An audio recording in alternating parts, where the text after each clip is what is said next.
We have Ham to Ham for Ham, who says, I love Meat Boy and I love watching this run. Come on, people, get the run of practice. Really hard to show off for you. Now all you have to do is throw in a buck or two. Keep it up, Ham. Thank you very much. Merm2 donates $50 and says, well done, Ham, with Super Meat Boy. Gaming for a good cause is excellent. Now Show JJ donates $50 and says, good luck to all the runners this week. Can't wait to hear that A Whole New World duet. Maddie V donates $35 and says, hi Ham, congrats on getting to run such an awesome game at such an awesome charity event. It's so cool to know that someone from NSO are running at SGDQ. Best of luck on a great run, and here's hoping for a great blood trail. Has one day we will meet again and we can catch up. These puns. Actually, I quite like them. $55 says, the only way Ham could be better at destroying Meat Boy is if he were bacon. I love bacon. Bacon's cool.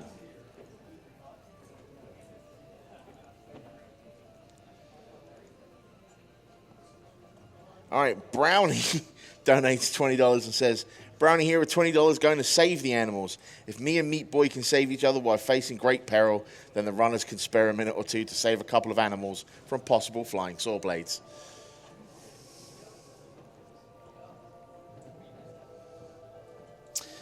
I have Grimelios, who's donated $50 towards Defunct All Collectibles. And that is our next run up. Great marathon so far. Good luck to all the remaining runners. Let's take a look in on how that is going. Right now, we are looking at that being at $541 out of 2,000. So we're running out of time if we want to see that one, folks. $40 from Trilby, who says, third time watcher, second time donator. I absolutely love what you guys do, and I have to donate during one of the best platformers ever made. I know it's not the meatiest donation, but here's to the doctors and the amazing work they do. And we have a $50 donation from an anonymous source that says, been watching since SGDQ2016 and felt I should really contribute at this point, especially as it's for a great cause. Stayed up for the Super Meat Boy run just to show how much I still have to learn. Greetings from the UK and good luck to all the runners.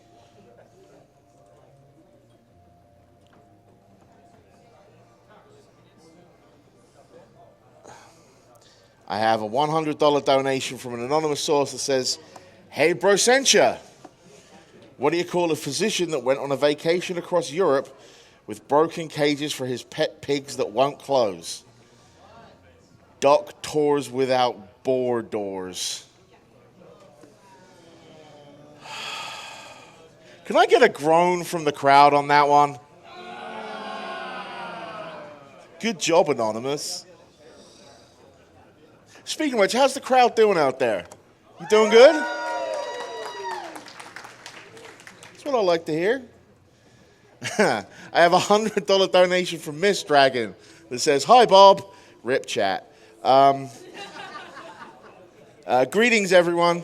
Thanks for an amazing event, as always. Please put my donation towards the Final Fantasy VI naming shadow Strave for Stravaris. He is the real Interceptor MVP.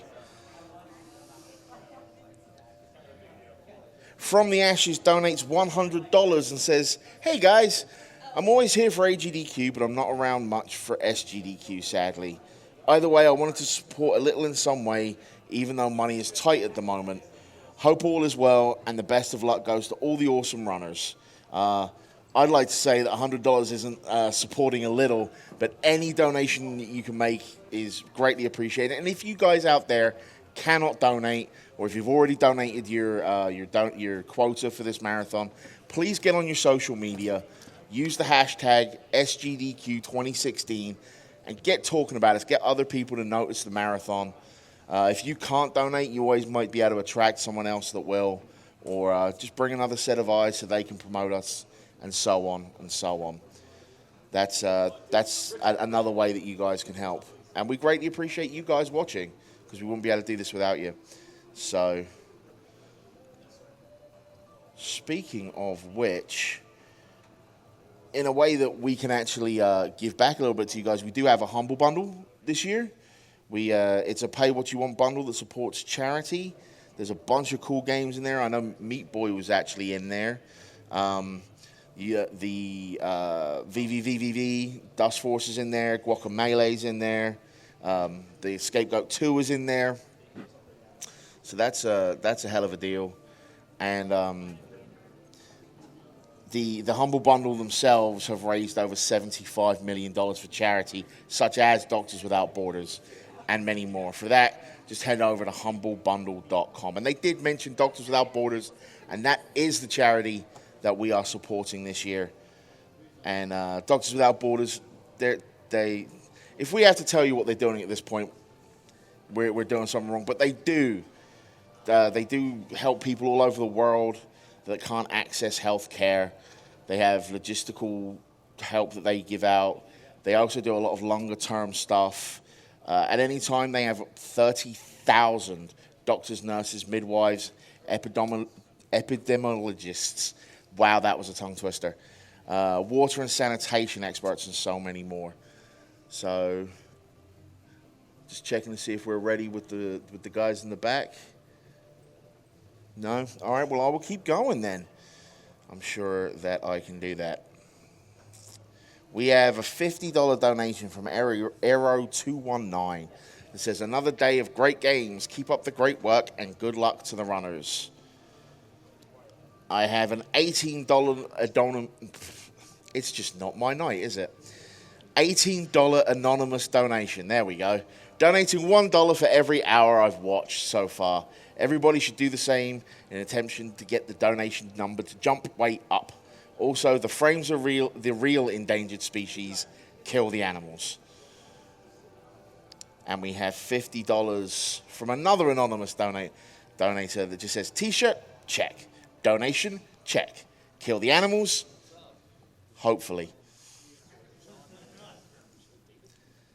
I have a $100 anonymous donation that says, that display of skill inspired me to open my wallet to both donate to your cause and to put Super Meat Boy on my Vita. Keep this train rolling. Maydog sends us $25 and says they don't call him Super Meat Boy for nothing. And we have JW105 that gives us $16.36, who says, here's 2 cents for every time that one other donator died. Kill the animals. Thank you very much.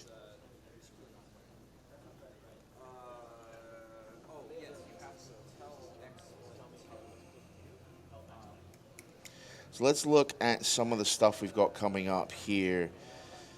We have the Defunct Any Percent run coming up here soon. Cloud Built coming up after Momodora, Reverie Under the Moonlight. With Cloud Built Defiance, you have... we still have a donation incentive for One-Handed The Meaning, which means the stage called The Meaning. We will have the player play with one hand using only the keyboard. That's currently at $305 out of $2,000. There is a skin choice for Cloud Built Defiance.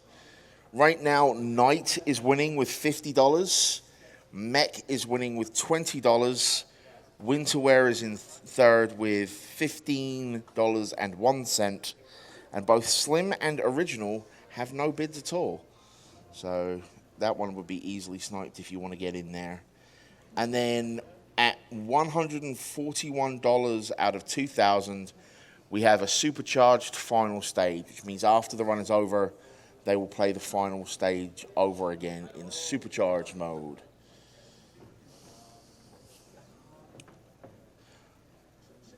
And we have Ty the Tasmanian Tiger Any Percent down the road, and they have a donation incentive for a pacifist run, which is at $1,113 out of $4,000.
You guys are going to see a bunch of people busying around the stage right now. They're the guys that are helping us out from Power Up Audio.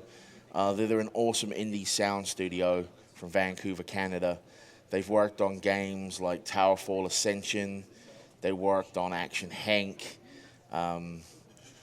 We've got a bunch of people on site. Jeff, Joey, Kevin, and Cole, they're all donating their time to help us out. They are actually running our soundboard 24/7 this year, and I think all of us here would like to send thanks to them. So can we get a round of applause in the audience for these guys up here working their butts off?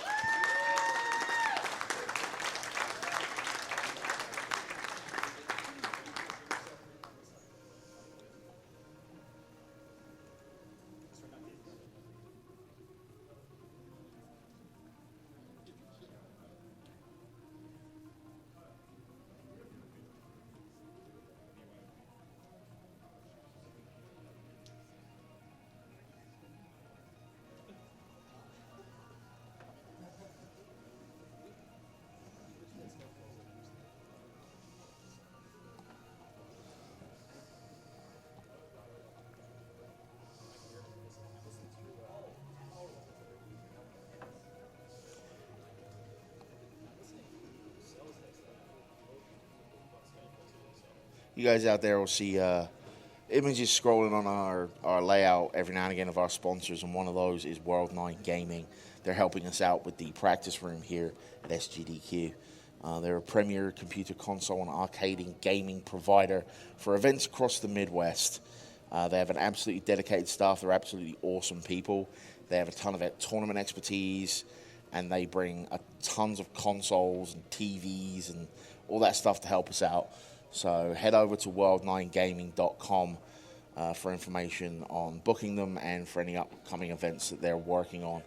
And they are working, and another bunch of people that are helping us out, SavePoint. They actually are powering the arcade we have here on site. They have the arcade machines, they have the pinball machines. They are actually a really good contact if you want to rent any stuff or to trade arcade and pinball cabinets and stuff like that. So head over to SavePointReloaded.com if you want to know any more about them.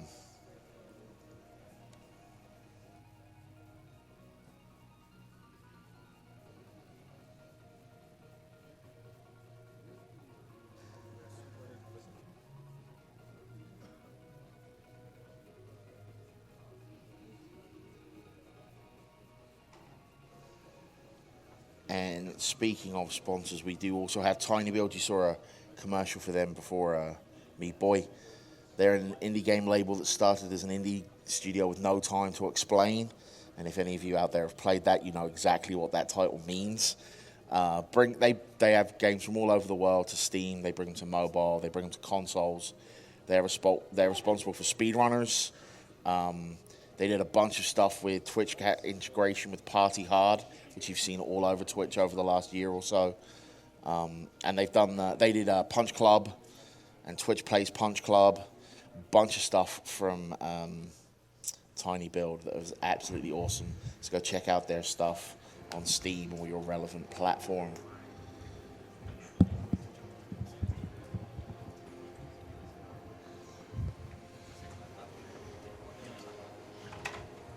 So let's go ahead and throw it over to the guys on the stage there. Let's hear it for the crew on stage.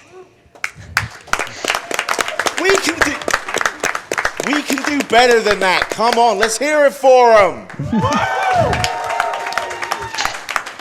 That's better.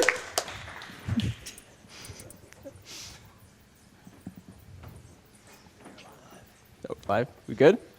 That was your cue, guys. Give us a countdown when you're ready. Okay then. Okay. Yeah. Okay, so this is Defunct, and we have dev commentary with us today. So I'm Cel. You can also just call me like Salad6 or whatever. Like, I have too many nicknames. But yeah, here with us today are Jonathan and Camden. So if you guys would like to introduce yourselves. Well, hello. Yeah. You start, Jonathan. Yeah, I was the creative director during this project and level designer, and that's about it, I suppose.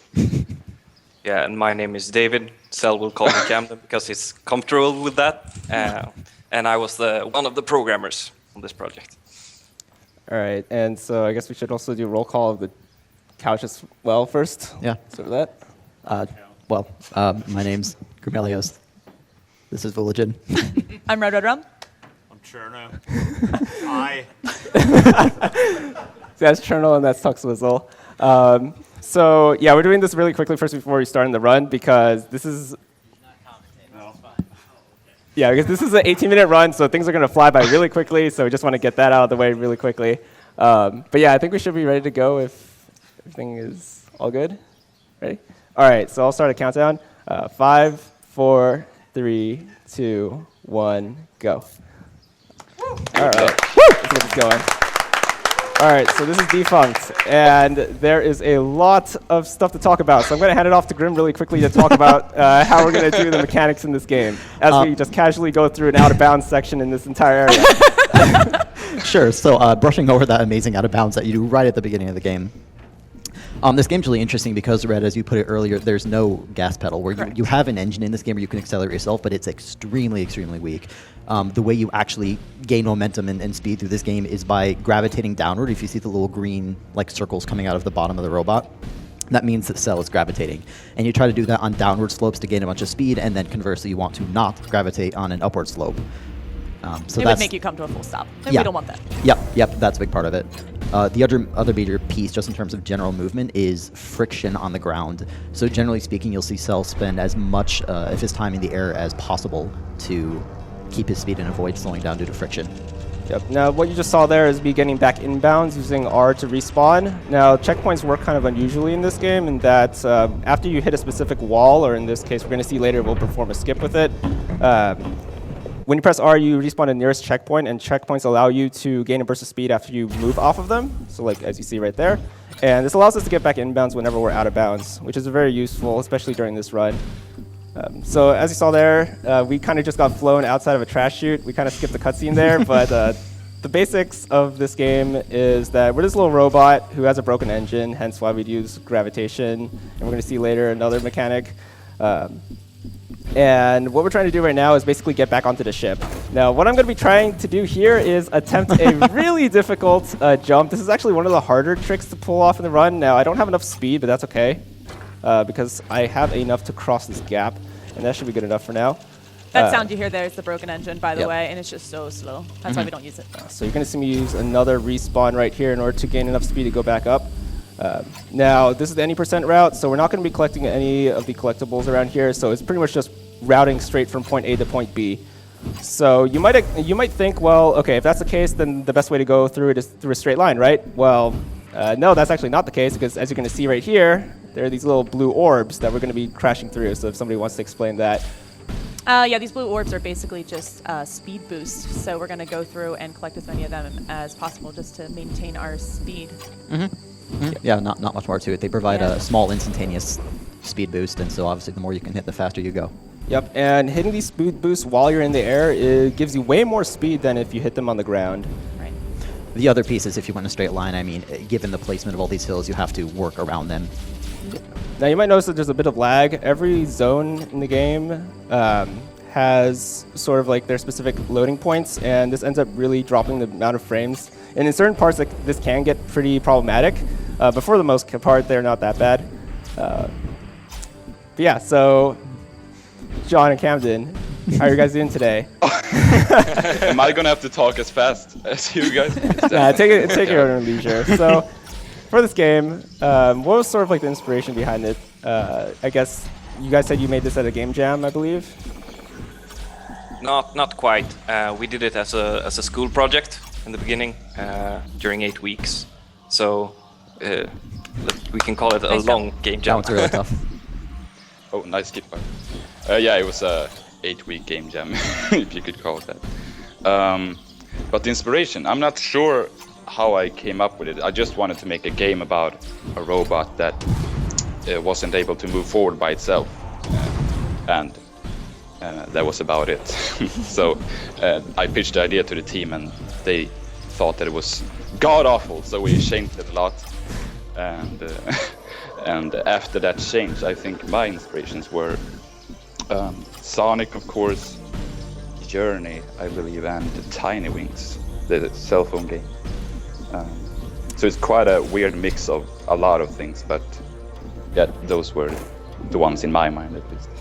Nice. All right, perfect. So what we kind of just saw there is that there are these power chords throughout, and they are red, and when he hits them, they go blue, and it activates something. And in this case, you're supposed to go through and activate all of them to open that door, but Celestics is like, nah, I'm just going to hit this jump over it, and we're good. Yep, and that brings us up to Valley.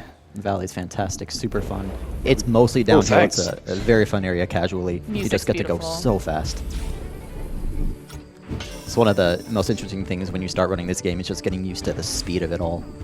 Oh yeah, I think this is the first time where we hit rails, right? So pretty cool stuff about rails. So one thing that you're gonna notice about rails is that they sort of take our current speed and they move us along it really quickly. Now there are some certain things to worry about when we're hitting rails, is that we never want to hit it head on. Hitting rails head on ends up pretty much dropping our speed down to 0 in certain cases, and can sometimes actually make us backfire, go backwards completely. So we want to hit it at a side. We're not sure why this is the case. Camden and Jonathan, you can sort of shed some light on this. I think we fixed it earlier in another patch, but... Oh, it's back. Yeah. I mostly just fake patch notes. No. I'm not quite sure where it happens. But we've had some problem with Rails overall. We were planning in the beginning to have like vines and stuff, which were eventually like pulled out of the games because they were too complicated to learn how to handle, and then we put on these zip lines instead. So coming up here is we've already seen a lot of these orbs that you hit for instantaneous speed boosts. We're about to get introduced to Enerjuice, or as we often call it, just Jesus Juice, which gives you which gives you a charge. You can see the white bar to the kind of top left of the robot, and that's going to give a more small boost. But pretty much for the rest of this run here, for the most part, you'll see Celestics working on trying to always keep some level of that charge so that he can just keep his speed up. There's also these lakes that he's about to go through that are just full of that Jesus juice right there. So when he goes through it, it'll boost him through it and refill his supply. Very, very useful. All right, so you're also going to be noticing that I'm going to periodically sort of just like use energy juice in like short bursts. The reason why is that there's a maximum speed in this game. A runner by the name of Devil Squirrel actually looked into the game code and figured out that the maximum speed limit is 80. But before we talk about that, we might want to also explain the fact that we just did a wrong warp into the junkyard right here. So we just completely skip about 15 seconds of the entire game just trying to abuse the save point. We're not really sure how this works. I think it has something to do about the fact that that save point is proximity based, if that's right. If one of the devs want to chime in. Yeah, exactly. This area, the junkyard area, it has a different checkpoint code because it's most of the other areas are like straight, linear, so you just have to pass this point and get to the next checkpoint. But here we wanted to have these different zones, so that all of these checkpoints are actually proximity based. There we go. It's also interesting to note that our goal in this junkyard area is to get through this trap door that opens up, and whereas, like Red mentioned earlier, in the woods we're able to do a skip over a door, in this area we haven't found a way yet to skip through the trap door, so we have to actually go around and activate all these power cells. Yeah, so you're going to see another respawn, sort of like a shortcut. The instant I see that sort of spawn happen, I can immediately just press R to respawn at it, just because of the fact that the area where that checkpoint is activated is right outside that hill. And so we're going to grab these two right here, and hopefully we hear the ding, or otherwise I missed one. All right, there we go. That movement, by the way, not as easy as it looks. Those are some very precise turns. Yep. Now we take this railing right here because it gives us a speed boost. And then now we're done with the junkyard. There it is. Nice. Do we have any more questions for our devs, guys? There's one major question for the devs, which might be good to talk about here, which is this is such a fantastic speed game. We're wondering whether speedrunning was a primary motivation for you in designing this thing. Well, I mean, most of us in the dev team are huge fans of speedrunning. So I know that Jonathan and our other level designer, Robert, kept speedrunning in mind a lot when developing the levels, and keeping flow is is much of a key aesthetic of this game, trying to always keep the flow, which is something that goes quite hand in hand with speedrunning as a whole. Yeah, there were. What am I supposed to say? Exactly. We always wanted the levels you to be able to go as fast as you wanted, even though it was very hard. But at times, with the skips like the Oasis skip and the Forest skip that you have seen, we always prioritized the speedrun, you could say, so that you always are able to, skip things. Even though, as a designer, you really have an urge to like force your players to experience the game as it should be. But I'm glad we always stuck to the principle of letting people do funky stuff when it comes to speedrun. All right, so I don't think we actually mentioned anything about magnetize. Yeah, I was right? just going to chime in with that. So we've talked about gravitize, which is how you gain your speed by pulling yourself down to earth. Magnetize is the other one, and that's you'll see that what he just did through the tunnels when he was on the ceiling and upside down, and kind of that blue waves come out around the base of the robot. And basically that allows him to stick to the walls and the ceilings to get things that are up there. But another mechanic that we kind of use it for in the speedruns is to stick to hills so that we don't grab air off of them, and then we can just quick gravitize with no risk of flying straight off of them. All right, now don't blink because this next one's going to be a pretty big skip. It's a very accurate kind of angle. You have to hit that bounce pad off and then a double jump, and you have to have full Jesus juice. Beautiful. And we cleared it. All right, beautiful. There we go. That was really good. Nice job. That's called the Oasis skip. Yes. Similar to the wood skip. Yeah. Yep, so when we first figured this out, I think when we communicated to you guys, the devs, I think you guys also sort of went bonkers too. Yeah, It was a pretty big, significant it's really chunk of time to save. It's really We cool. actually had another Oasis skip, which is much slower, that we discovered ourselves and left in.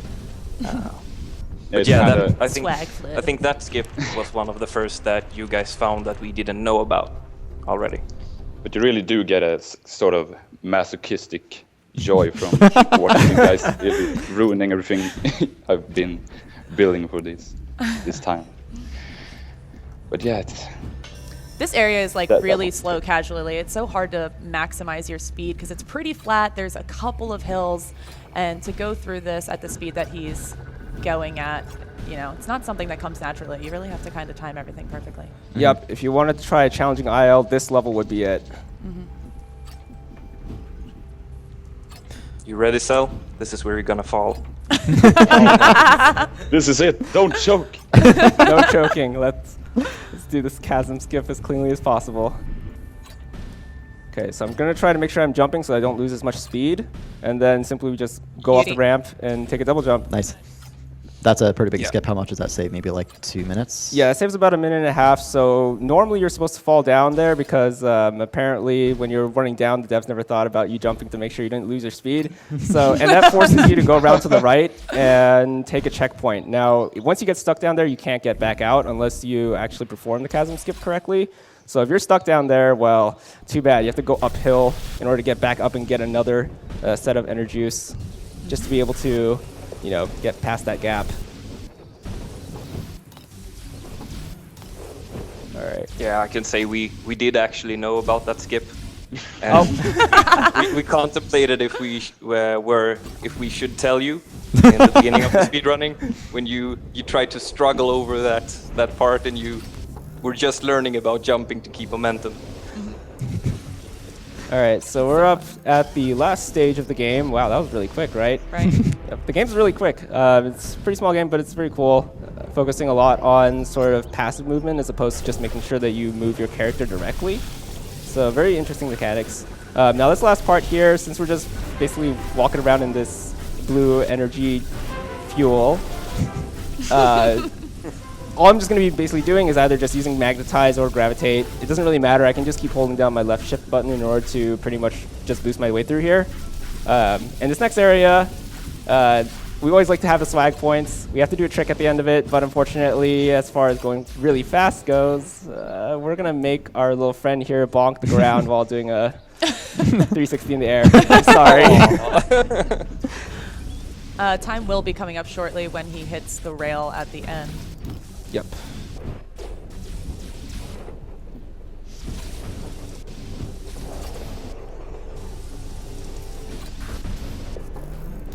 Here it comes. All right, And- and time. Nice.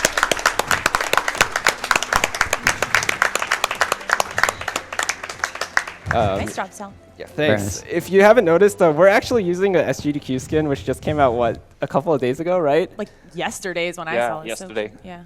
Yep. So if you guys haven't noticed, the devs for this game are very speedrunner friendly. They're Love it. amazing. They helped us through when we were doing a lot of the research for the game, and we have to give them all the thanks. Yeah, they're very Oh, active members of the Discord community even, so they're very active with us. Yep. As for a few shout-outs, of course, we already mentioned Devil Squirrel. He's one of the major sort of glitch finders of the game. We also have, I believe, chrono record holder. I guess I'll just say his name now. It's Ike Wolf. So I know you're commenting the restream for French, so Bonjour. what's up? And who else we have? Just name them all out. Swedish cheese. So many Swedish Cheese, people. of course, the Yeah. original person who started running the game, as well. We Hydra. have Hydra, Terra, Tara, yeah. Perkism, So and many PKG Wildfire. Yeah, but of course, thank you guys so much for making this game. It was really fun. You're welcome. Thank you for running. Yeah, It's always nice to see. It's really cool. We're hoping to see that in your next game, right? of course. You even have to ask. We're all hyped for it. Yeah. I don't know if I should say this, but very small shout out to Soda Poppin', because if it weren't for him showing this game off on one Saturday, I would have never picked this game up, and that would have probably made it so that Red Rum and Grimelius would have never started running it either.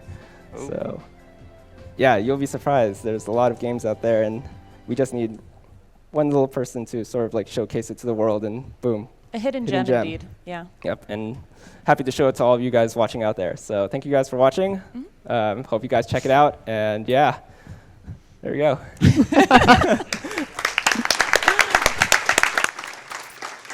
So that was Defunct in 14 minutes and 29 seconds. Let's give it up once more for the crew on stage here.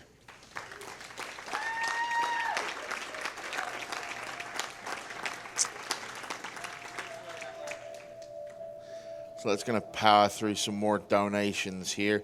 Now for this first one, audience, I'm going to need your assistance, okay?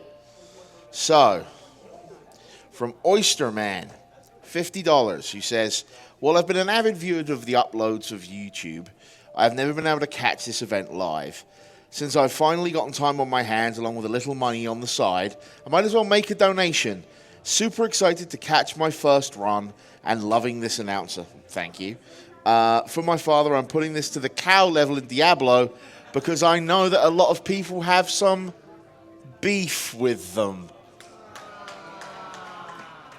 He has literally written in his donation, insert audience groan here. I have a $100 donation from JS Blue 3.